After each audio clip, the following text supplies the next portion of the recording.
Hello, my colorful people of the coloring community.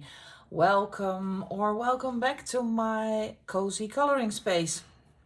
Today I want to do a quick video taking you a little bit, having a peek inside my mind of how I choose a page and choose a medium. I really struggle starting a page, and I thought it might be fun just to take you into my process, how I do it, and give you maybe some tips where you can get some inspiration. I divided the video in a few chapters. Is what to color, choosing a page, choosing a color palette, and choosing a medium. And first, and I think the most important one, is what am I gonna color? As you may know, I have a big collection of coloring books, and I noticed that the more coloring books you have, the more difficult it is to choose a page. So how am I going to choose what I am going to color?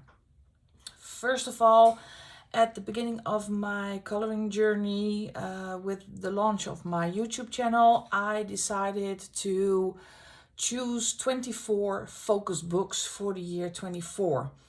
I am working on a coloring planner. This is a happy planner, but it only starts in July. So for May and June, I write a lot of stuff down just on some extra pieces of paper. And in July, I will start more of putting down what am I doing, which hashtags am I following, etc. So that's one thing I tend to do. But let's get back to my 24 books. I decided that I am going to be very diverse in my 24 books and picked books from the various illustrators I really love.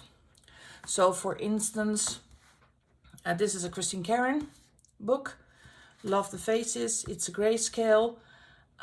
So that's one of the 24. I chose Johanna Basford book, Small Victories. I have 2 Angela Gonzalez books in the 24. I have Crystal Vogel, the newest one, the Magische Meerjungfrauen. It's the mermaid book.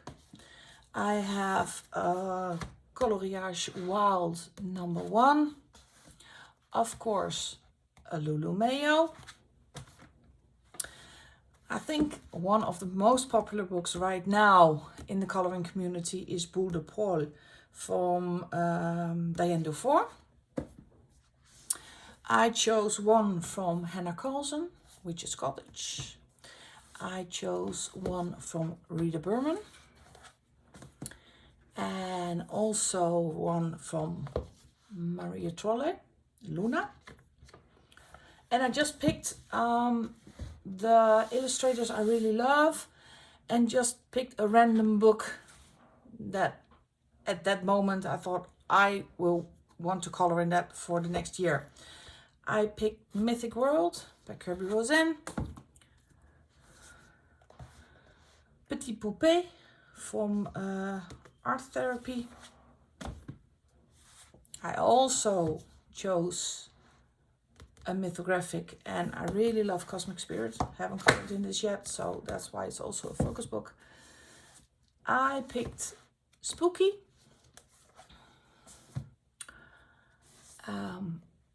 Birds in the Forest by Denise Klett,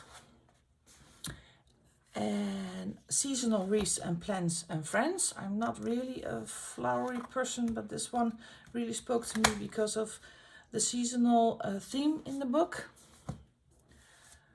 I also have Romantic Country, The Second Tale in my 24 to color, my focus books, because I am a member and a Patreon for Lucy Just Adds Color. And this is one of the, this is a project book. So this was an easy choice to put that on the stack of 24. I have Enchanted Faces by Hannah Lynn. Of course, a Matchstick Mouse by Morgan O'Brien. One Frogs and Friends by Chris Vaniak. Mini Mania #1 by Gabi Wolf.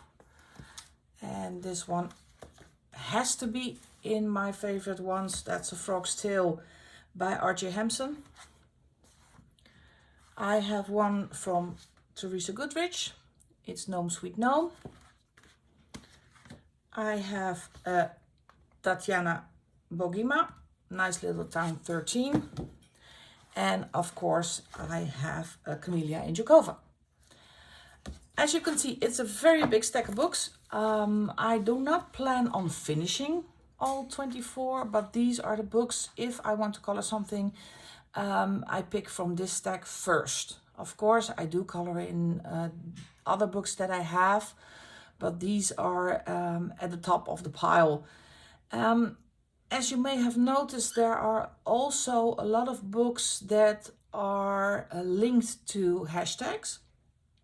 I did that on purpose because I like following hashtags, and that's actually the second or the third way you can choose what to color, is to follow hashtags.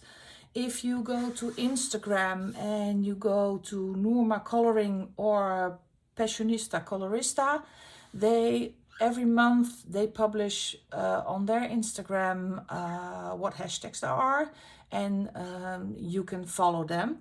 And that's also an idea of picking a page to color.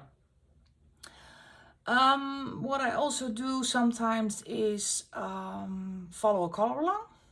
If I see something I really like in a style I like and a book I also have in my possession, I like to do a color along, especially with Lucy Just Adds Color, Shell's Coloring, like doing a color along with her, and my Colourful Country Life.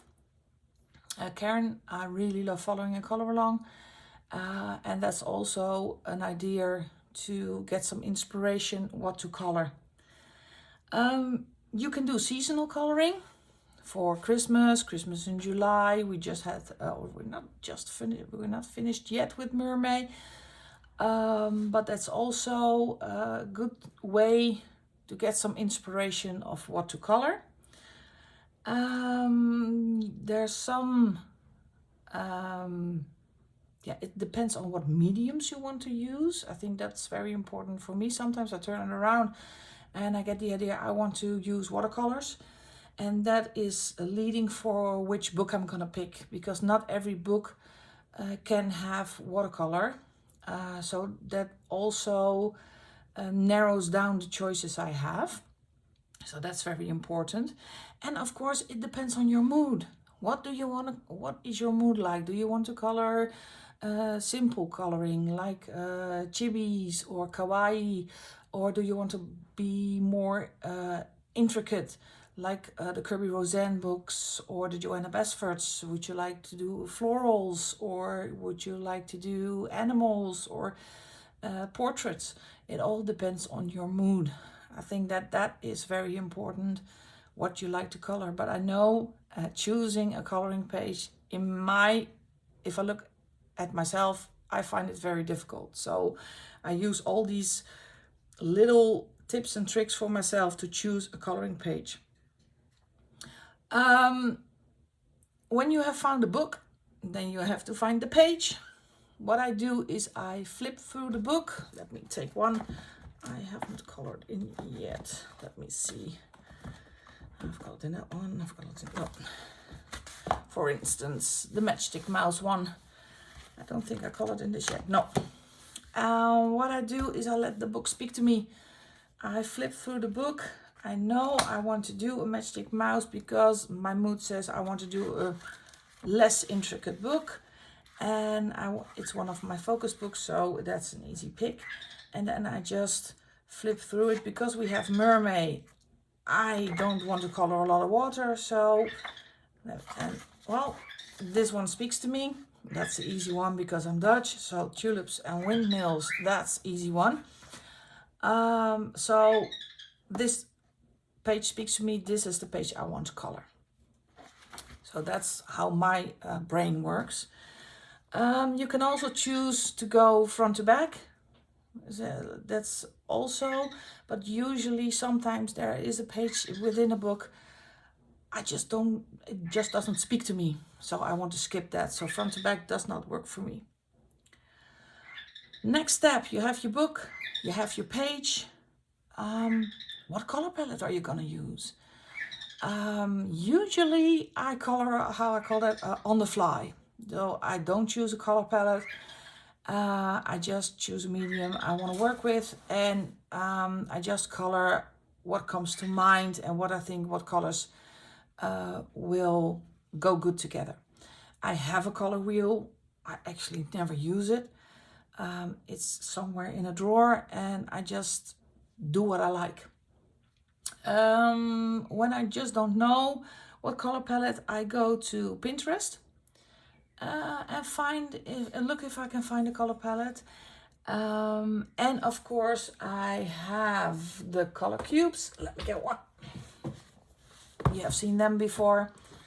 I have color cubes, and I also have the digital version, so you can look on keywords or on subjects or on key color, and you can pick the palette you want. I did use them already on a few pages, so this also helps me choosing a color palette. These are by Sarah Renee Clark. I try to put everything I talk about in the description box below, so you can look it up for yourself. So these are very helpful. There are also challenges on Instagram. Disney Max Coloring and Amanda Colors do have a color palette challenge. I think they do that every month, where they use the color cubes. So that's also a very good option to find your color palette. I think choosing your color palette and choosing your medium go together, because if you choose a color palette and you don't have the medium where the color palette fits in, that is going to be a challenge. I usually start with colored pencils.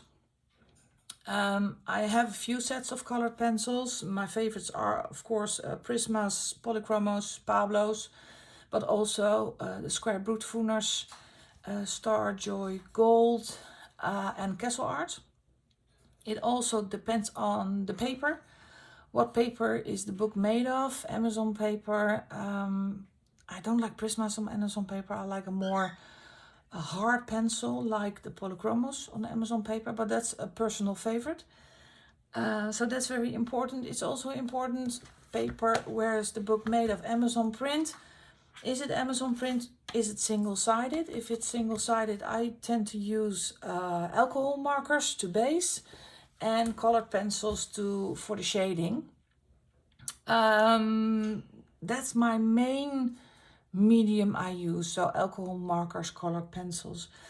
I'm not very good at using watercolors. I'm still learning watercolors, so I'm a bit hesitant to use them. And also that is depends on the paper. If you go to the coloriage books, you can use watercolors.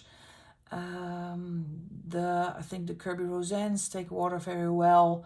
You always have to be careful for bleed through or ghosting. You can use fine liners, gel pens. I have Faber-Castell Pitt pens I use with the fine detail, like in the Johanna Basford books.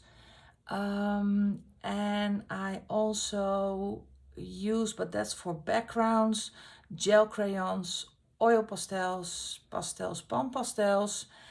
What else have I used? Let me think. Yeah, for embellishments, I use the acrylic paint pens. I have the Karine Master Set that I use, and of course the Tulle Art. So it's a lot of decision making when I start coloring. I don't know if it's for everybody. It's the same, or do you color on the go? Well, I just what I feel like I get and I use.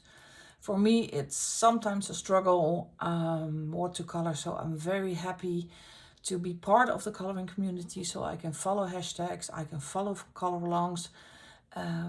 It's really fun for me to do and to get some inspiration. So let me know in the comment box below how your train of thoughts work when you are planning a coloring page. And I hope this small video was kind of helpful.